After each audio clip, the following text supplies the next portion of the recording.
जय जोहार। राम राम सबको खुश करने का शब्द है और जोहर शब्द समाज को जागृत और समाज में क्रांति लाने का शब्द है। परम आदरणीय इस कार्यक्रम की अध्यक्षता कर रहे किशन साई जी मीना साहब, हाड़ौती में राजनीति की अलग जगाने वाले अगर कोई नींद लगा के यहाँ जो बैठे हैं ज्यादातर लोग, अगर उनको कोई गाइड किया, किसी ने उनको राजनीति में लाकर राजनीतिक ज्ञान दिया तो आदरणीय पूर्व विधायक राम गोपाल जी जारवाल साहब। और ये तो हमारा दुर्भाग्य है कि हाड़ौती का स्नेह मिलन कार्यक्रम है, इतना बड़ा कार्यक्रम, और उसमें 2 विधायक हैं और दोनों ही पूर्व हैं।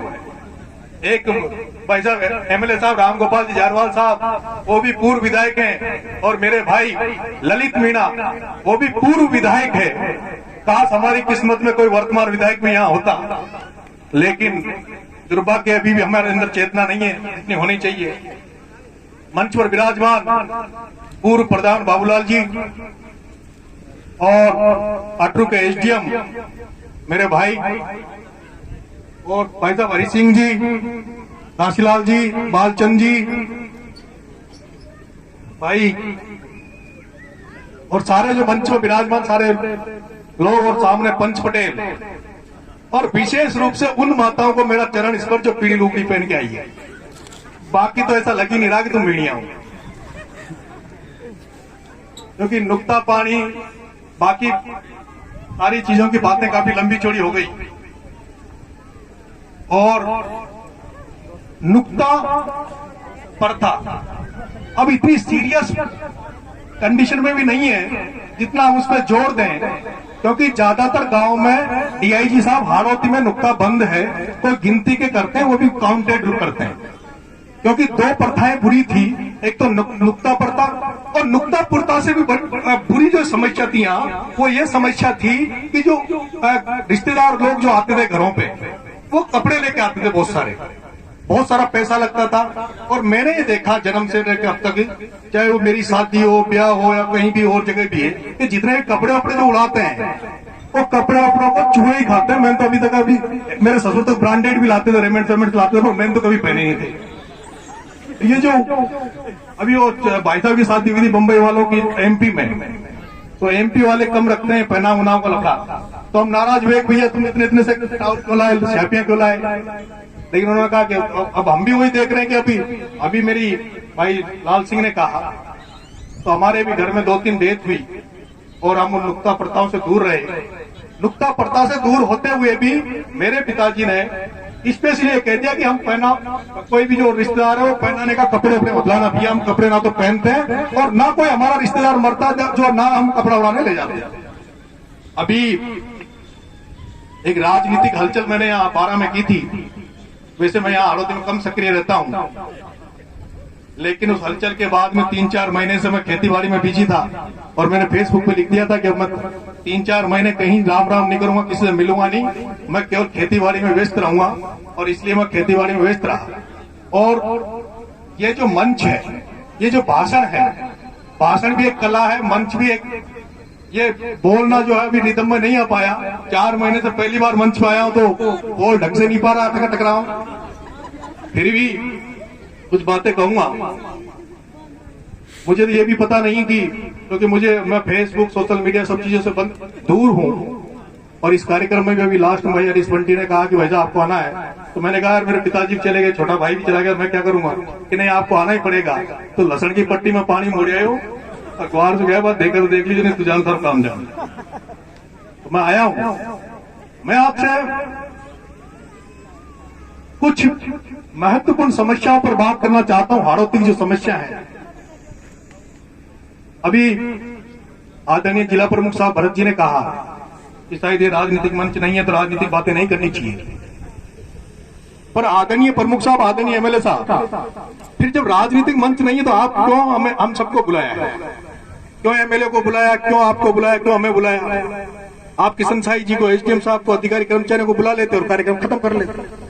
क्योंकि जब सामाजिक कार्यक्रम हो तो उसमें अध्यक्षता भी पटेलों की होनी चाहिए, और कार्यक्रम पटेलों के अनुसार ही चलना चाहिए और उनके कानून के अनुसार चलना चाहिए। लेकिन मेरा ये मानना है कि ये कार्यक्रम एक मिश्रण कार्यक्रम है, जिसमें सामाजिक चेतना बहुत जरूरी है।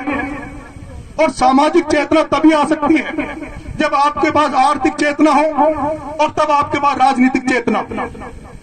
आज सबसे ज्यादा जरूरत हमें है तो आर्थिक और राजनीतिक चेतना की है। सामाजिक चेतना तो हमारे जो पंच पटेल थे, हमारे जो पूर्वज थे, उनमें भी खूब थी। आज हिंदुस्तान में जो संस्कृति सभ्यता हमारी बची हुई है, उतनी संस्कृति सभ्यता मैंने तो किसी दूसरे वर्गों में, किसी दूसरे समाजों में नहीं देखी। लेकिन हम जब हाड़ौती में उधर से आए तो आज हमारा हाड़ौती में जो पहनाव है, जो संस्कृति है, वो थोड़ी धूमिल हुई है, थोड़ी कमजोर हुई है। उस पर भी फोकस करने की जरूरत है। उसके साथ साथ आर्थिक और राजनीतिक बातें भी करनी जरूरी है। इसलिए मैं तो ये मानता हूं कि सामाजिक और आर्थिक बातें आपने कर ली और राजनीतिक बातें मुझे करनी चाहिए, और वो नीड है, जरूरत है इस हाड़ौती के लिए और इस एरिया के लिए। राजनीतिक चेतना बहुत जरूरी है। जब तक राजनीतिक चेतना आपके अंदर नहीं आएगी, तब तक ना तो आप आर्थिक रूप से संपन्न बन सकते हो और न ही आपकी संस्कृति और सभ्यता मजबूत हो सकती है। क्योंकि राजनीति केवल शौक नहीं रहा है, अब राजनीति सब कुछ है।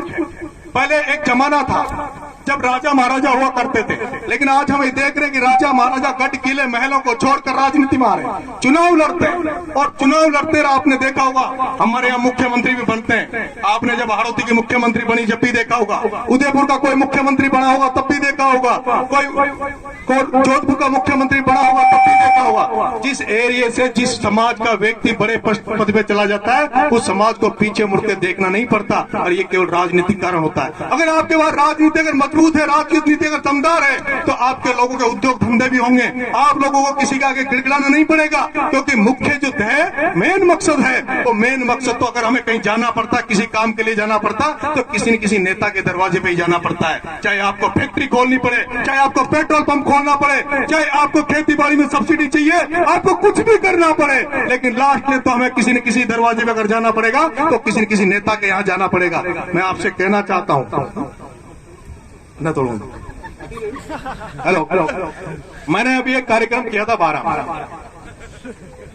और मैं किसी पार्टी विशेष का व्यक्ति नहीं हूं, कांग्रेस में काम कर रहा हूं एक कार्यकर्ता के हैसियत, लेकिन मैं बंधुआ मजदूर नहीं हूं।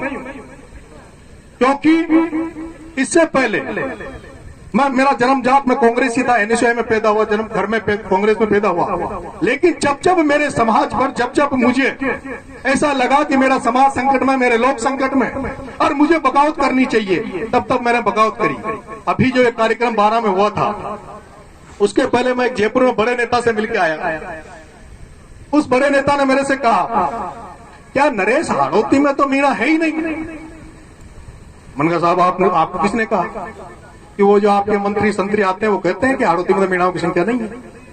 तब मैंने उनको कहा, मैंने कहा साहब हमारे यहाँ 3 जगह राजपा 2nd नंबर पर रही। जब डॉक्टर साहब किरोड़ी लाल जी मीणा ने साहब ने पार्टी बनाई थी राजपा, और उस पार्टी में आप सबको ये पता कि पूरे राजस्थान में उस राजपा पार्टी में केवल हमारे समाज के अलावा दूसरे समाज ने टपकी भी नहीं लगाई थी। ये कह दिया था कि तो किरोड़ी लाल की पार्टी है तो मीणाओं की पार्टी। तब मैंने उन नेताओं से कहा, मैंने साहब उस राजपा में हमारे यहाँ 3 जगह हम सेकंड रहे, हम पीपलदा में सेकंड रहे, हम छबड़ा में सेकंड रहे, और हम खानपुर में सेकंड रहे। और उसी दौरान हमारा मनोर थाना में विधायक बना, हमारा किशनगंज साबाद में विधायक बना। हम 5 जगह, हम इस हाड़ौती में 5 जगह डोमिनेट है, और हमारी इतनी संख्या वहां है। लेकिन दुर्भाग्य की बात यह है कि अभी तक हमारे वहां वो चेतना और जागृति नहीं आई। अभी भी लोग कांग्रेस और बीजेपी से बंधे हुए। और आपको कहना चाहता हूं कि जितने मीणा का नाम सुना ना आप, रमेश मीणो, मुरारी मीणो और रामकेश मीणो, ये जितना भी एमएलए बन रहा है अपना, ये कांग्रेस बीजेपी से बनना है हमारा भाइयों। नहीं सोचता ना कांग्रेस बीजेपी से बने। रमेश मीणो बसपा से बन रहा है, रामकेश मीणो बसपा से बनियो, मुरारी मीणो बसपा से बनियो, ओम प्रकाश हुल्लो निर्दलीय जीतियो। जिन्होंने ताकत दिखाई, जिन्होंने दमखम दिखाए, जिनके साथ समाज खड़ा रहा, वो निर्दलीय जीत के आए और दूसरी पार्टियों से जीत के आए। और बाद में कांग्रेस बीजेपी ने ये 5 बजे पूंछ हिलाते हिलाते उनको वोट चली गई, और पूंछ हिला टिकट भी देवा ला के 5 पार्टी में। जब तक आप दम नहीं दिखाओगे, जब तक आप दमखम नहीं दिखाओगे, जब तक आप पार्टियों के बंदे मजदूर रहोगे तो आपका भला भला नहीं होने वाला है। फिर मैं यहाँ आ गया साहब, कार्यक्रम किया। मैंने शुरू से ही देखा था। अभी मैं आदरणीय एमएलए साहब रामगोपाल जी झारवाल साहब के गांव गया था और इंटरव्यू लेने गया। वो इंटरव्यू में अभी थोड़ा खेतीबाड़ी में बिजी हो गया, मैं उसको एडिट करके वो वीडियो पे सोशल मीडिया पे डालूंगा। और शायद लोग कहते हैं मैंने कि झरवाल साहब, काला बादल जी, बाकी लोग उस इंटरव्यू में उन्होंने सबका जिक्र किया है और इन्होंने बहुत सारी चीजें बताई है कि जब हाड़ौती में किसान कम्युनिटी का व्यक्ति कोई भी राजनीति में जब आता है तो सारे लोग मिलकर उसको मारते हैं। केवल मीणाओं का नहीं है सवाल, चाहे वो धाकर हो, शिवनारायण जी नागर को घर बिठा दिया, ये अपने अंताना था एक छत्रपुर जी नागर, उनको घर बिठा दिया।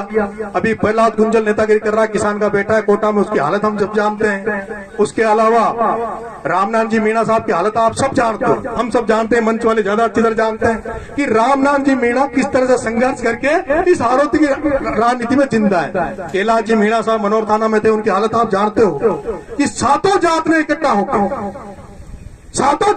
होके और यहाँ जो बैठे हैं यही प्रमोद जैन भाई जो कांग्रेस का ठेकेदार है, ये जो प्रमोद जैन भाई जो कांग्रेस का ठेकेदार है, इसने सब जातियों को लामबंद करके उस कैलाश मीणा को वहां चुनाव हराने गए। तो ये लोग, ये आपका वो क्या बोलते हैं, बल्लू भैया, वो बल्लू भैया है। अरे बानिया को छोड़ो ना, मासूम बटो लड़ाई में लड़ सके 20 साल में ज्यादा जन पैसों के अलावा इस भाया की शक्ल देखी तुमने? भाया की शक्ल मेरे से अच्छी नहीं है, मेरे से अच्छा बोल नहीं सकता, ठीक है, लेकिन अब पैसे वाला भैया है, पैसे का भैया है। लेकिन मैं आपसे कहना चाहता हूं कि जैसे मैं आंदोलन करके आया, जेल गया, तो लोगों ने कहा कब तो भाया ने डंडा पड़ा दिया, छान हो गयो। हाड़ौती के लोग तो ऐसे ही बेचारे, अरे अब भाया ने इलाज कर दो, तो ठंडे हो गयो, तो चुप हो गयो। मैं नरेश मीणा हूं, मैं ठंडे वाले होने वाला नहीं हूं।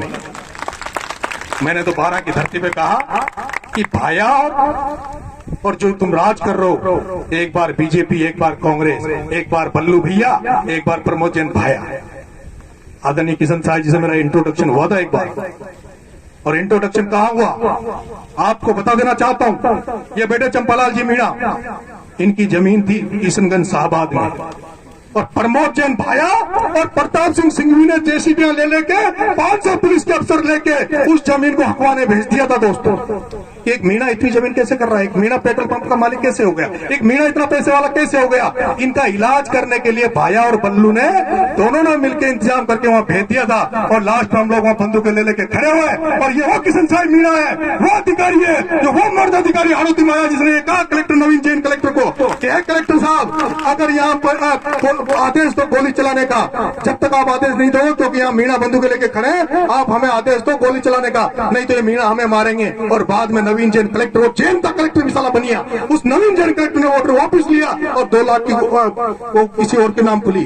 आदरणीय चंपालाल जी, आदरणीय प्रमुख साहब जी, ये जो डंडा है ना, डंडे को मजबूत रहने दो, इस डंडे को कमजोर मत करो। अगर कोई डरता है तुमसे तो तुम्हारे डंडे की वजह से डरता है। तुम इतने पैसे वाले नहीं हुए, तुम राजनीति में इतने दमदार नहीं हुए, तुम्हारा तो डंडा मजबूत है। कोटड़ी पपा और ऐसे गांव है जो आपके साथ खड़े हैं, ऐसे कोटड़ी पपा नरेश के साथ खड़ा कर दो। अगर 12 को खाली नहीं करा दूं, आनंद गरग को भगा नहीं दूं उस जमीन से, प्रमोद जैन भाई को भगा नहीं दूं, तो नाम मेरा बदल देना, लेकिन मर्दान की चाहिए, दमदारी चाहिए, और स्वाभिमान और सम्मान से जीने वाला व्यक्ति चाहिए। मैं आपसे कहना चाहता हूं मेरे भाइयों, लोगों ने कहा कि नरेश तूने भाया से लड़ लिया, मिला क्या? प्रमोद जैन भाया, तू भाया से लड़ लिया, तेरे को मिलेगा क्या? मैंने कहा कि झांसी की रानी लक्ष्मीबाई, झांसी की रानी लक्ष्मीबाई अपने महलों को, अपने किलों को, अपने गढ़ों को, अपने राजपाट को छोड़कर अंग्रेजों से लड़ी। उसको मिला क्या? उसको मौत मिली, उसको सजा मिली, मौत, उसका राजपाट चला गया। लेकिन अंग्रेजों को याद नहीं करता जब लक्ष्मीबाई झांसी की रानी को याद किया। महाराणा प्रताप अकबर से लड़ा, पूरे दिल्ली सल्तनत से लड़ा, और उसके बाद उसने घास की रोटी खाई, झुका नहीं, रुका नहीं, डटा नहीं, और उसने अकबर से लड़ता बर्बाद हो गया। लेकिन आज हम जितना अकबर का नाम लेते होंगे, उससे ज्यादा गर्व से महाराणा प्रताप का नाम लेते हैं। इस बारह की धरती पर इस प्रमोद जैन भाई के खिलाफ कोई बोलता नहीं था, नरेश मीणा उसके खिलाफ बोल रहा है। मर भी जाऊंगा तो कोई परवाह नहीं है, बर्बाद हो जाऊंगा तो कोई परवाह नहीं है। लोगों को अगर आशीर्वाद मिलता रहा तो उस बनिया को इस बारह की धरती से भगा के भी रहेगा ये बेटा। और अगर राजनीति से नहीं जीता, अगर राजनीति से नहीं जीता, साम दाम दंड में, राजनीति में कहते हैं साम दाम दंड में चारों मजबूत होने चाहिए। अगर 3 कला से नहीं जीता तो लक्ष्य से जीतूंगा, लेकिन उसको भगा के रहूंगा। ये मैं आपके सामने सौगंध करता हूं, क्योंकि मेरे पिताजी भी पंच पटेल, वो भी डरते हैं। और यार भाइयों तो शांचे, भाइयों शांचे, अरे मैं ये भाइयों का भी कोई ना कहीं पानी जो यार पाने को छोड़ो छे। और बढ़ियाओं में कितनी दम होती है आप अच्छी तरह जानते हो। मैं आपसे कहना चाहता हूँ, मैं टॉपिक पे आता हूँ, बात पे आता हूँ हाड़ोती में। आपको सबसे पहले ये तय करना होगा कि आपकी संख्या कितनी है हाड़ोती में। आपको यही पता नहीं है कि आपकी संख्या कितनी है। जितनी सवाई माधोपुर करौली दौसा में मीणा है उतनी संख्या आपकी है, उतनी संख्या आपकी है। आपको संख्या बल का पता नहीं। मेरे पीपलदा इटावा के भाई कहते थे कि भाई साहब प्रहलाद गुंजल जब एमएलए था ना, और प्रहलाद गुंजल जब एमएलए नहीं भी है, तब भी गुजर जो दूध बेचवा हो कोटा में वो हेलमेट न लगा और पुलिस की औकात कोई ना जो उनको हाथ दे दे। मन के एक बार नरेश ही बना दे, फिर देख लो मजा। फिर तुम करना राज थर्मल अडानी, आपका कवाई का प्लांट, आप कहते हो आर्थिक रूप से कवाई के प्लांट पे लाखों रुपए की रोज रात बिकती है दोस्तों, लाखों रुपए करोड़ों रुपए कमा रहे हैं, लेकिन आपका एक भी आदमी नहीं कमा रहे। छपड़ा में आपके एरिया में थर्मल है, 1 रुपया आप नहीं कमा रहे। और जब मैं अटरू जेल में गया दोस्तों अभी, तो मुझे आधी जेल मीणाओं से भरी मिली। कितनी जेल? आधी जेल। मैंने कहा भैया हो क्या रहा है, तुम कैसे क्या? उनमें से भी आधे लोग निर्दोष, आधी जेल मीणाओं से भरी हुई, उसमें से आधे लोग निर्दोष।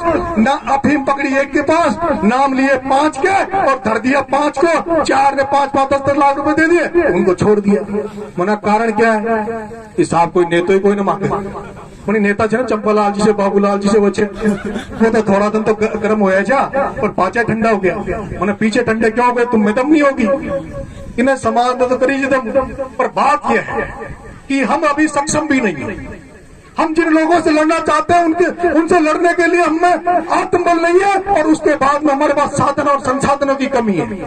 मैं आपसे कहना चाहता हूं नरेश मीणा अकेला काफी है, लेकिन आपको पता है क्योंकि मैं कोई धन्ना सेठ का बेटा नहीं हूं, मैं एक किसान का बेटा हूं। और मेरी कंडीशन ये खेड़ी कार्य आसपास का जानता हुआ अच्छी तरह जानते हैं कि केवल एंड केवल मैंने आज दिन तक 2 रुपए कहीं कमाए नहीं। मौके तो आए थे जयपुर में बहुत कमाने के, लेकिन किसी जमीन जायदाद पे कब्जा करने की नीयत नहीं थी। इसलिए आज भी डिपेंड है, तो कल खेती बाड़ी पे डिपेंड है। अब सोच रहा हूँ थोड़ा बहुत लसन कटिया हुआ, फिर दोबारा रैली कर देंगे, फिर नाटक नाटक कर देंगे, फिर दोबारा धमाका कर देंगे। कमाता हूँ तो मेहनत करके कमाता हूँ और खर्चा भी करता हूँ। मैं आपसे कहना चाहता हूँ आपको जगने की जरूरत है, संख्या बल की जरूरत है। और आदरणीय ललित जी एमएलए साहब, दोस्तों सबसे ज्यादा खुशी मुझे होती है ना तो इस एमएलए ललित मीणा से होती है। पूरी 12 में जितनी तारीफ इसकी है, सारे युवा पहली बार मिला और मैं इनसे आज दिन तक मैं एमएलए साहब से मिला नहीं, पहली बार मिला हूं। मेरे आंदोलन के टाइम पे फोन पे बात हुई थी, इन्होंने कहा नरेश जी हर तरह से आपके साथ है, हर तरह से आपकी मदद करेंगे। और एमएलए साहब मैं इस मंच से कहना चाहता हूं कि आप भावी पूर्व विधायक तो हो ही, आप भावी विधायक भी हो। आप हम सबकी तरफ से भावी विधायक हो, आपको कोई रोक नहीं सकता, आपको कोई टाल नहीं सकता। और हमारे जो अधिकारी कर्मचारी आते हैं, प्रमुख साहब, अब आप तो तालमेल बिठा लेते हो। अब जो अधिकारी कर्मचारी हाड़ौती में आते हैं वो सोचते हैं कि तो नरेश मीणा तो भाया को गाली देता है, ये तो कांग्रेस के नेताओं को गाली देता है, बीजेपी के नेताओं को गाली देता है, तो इनसे राम राम नहीं करेंगे। मेरे से डरते हैं, मेरे युवा साथी मुझे काम बताते हैं, मेरे काम होते नहीं है। कई बार जब नेता की दुकान बंद हो जाती है, नेता का फोन पे काम नहीं होता है, तो भी नेता बैकफुट पे चला जाता है, नेता गायब हो जाता है। आधे कारण तो गायब होने का मेरा ये रहता है कि दुकान में सामान है नहीं, चलती है नहीं, अधिकारी नेता मानते नहीं है, तो क्या करें, चुप हो जाए। लेकिन मैं जब वहां जयपुर में अधिकारियों के बीच में बैठता हूँ, लोगों के बीच में बैठता हूँ, तो वो लोग कहते हैं कि यार नरेश तुम्हारे यहाँ जमीन जायदाद खूब है, लेकिन दम नहीं है। आदरणीय किशन